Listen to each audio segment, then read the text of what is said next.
cours de cette activité, nous allons nous familiariser avec le formalisme de la notation des adresses IPv6. Nous aborderons ensuite la notation canonique pour l'affichage. Nous apprendrons également à spécifier les préfixes que nous devons indiquer notamment lors de la configuration des interfaces des équipements ou des routeurs.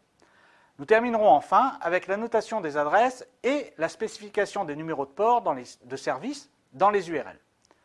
Le contenu de cette vidéo fait usage de la notation hexadécimale des mots binaires. Les auditeurs, peu familiers avec cette notation, sont invités à consulter le document intitulé Vademecum de notation hexadécimale, fourni dans le document compagnon, en préambule à la visualisation de cette vidéo.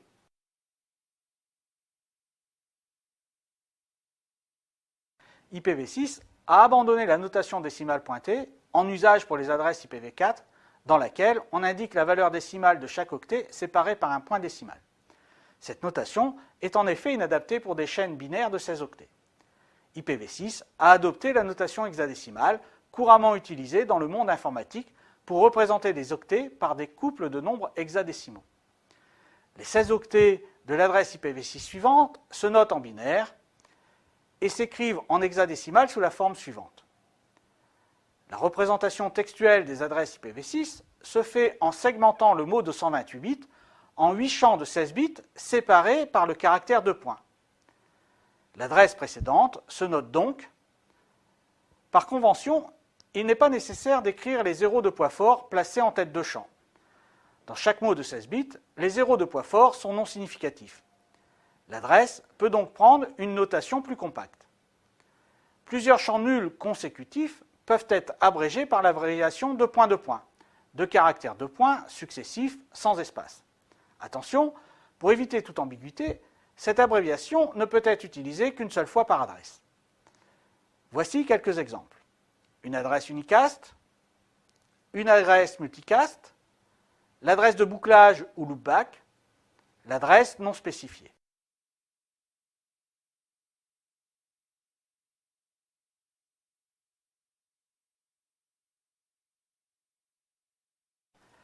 Les adresses IPv6 peuvent donc avoir plusieurs représentations valides possibles.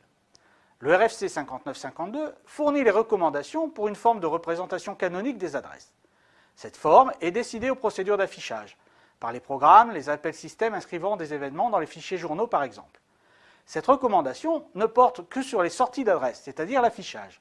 En entrée, configuration d'équipement, passage de paramètres, un logiciel devrait toujours accepter les différentes formes valides. La saisie reste donc libre.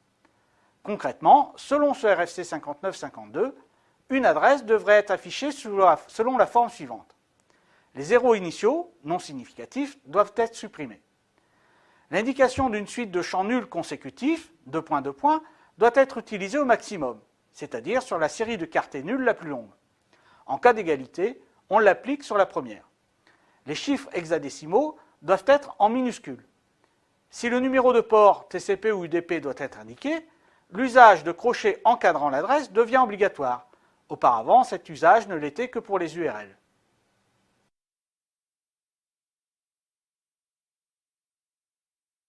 La notation des préfixes définie par le standard CIDR pour IPv4 est conservée pour IPv6. Le préfixe indique le nombre de bits de poids fort de l'adresse utilisé par la fonction de routage d'un équipement pour prendre sa décision de routage. La notation du préfixe d'adresse se fait en séparant l'adresse du nombre de bits du préfixe par un caractère slash, le caractère diviseur du pavé numérique de votre clavier. Différentes notations peuvent être utilisées pour indiquer une même valeur de préfixe. Ainsi, on peut combiner l'adresse d'une interface et la longueur du préfixe réseau associé, ou ne représenter que le préfixe lorsque l'on donne explicitement sa valeur.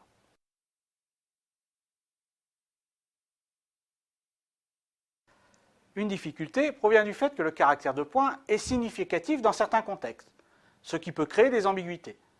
C'est notamment le cas des URL où il est utilisé comme séparateur entre l'adresse et le numéro de port TCP ou UDP d'écoute du service applicatif. Exemple, l'URL suivante est ambiguë.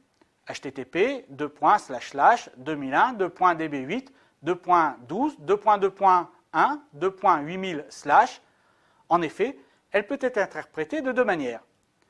Le service web à l'écoute sur le port HTTP par défaut, le port TCP80 étant le port implicite d'écoute du protocole HTTP, sur la machine d'adresse 2001, 2.db8, 2.12, 2.2.1, 2.8000.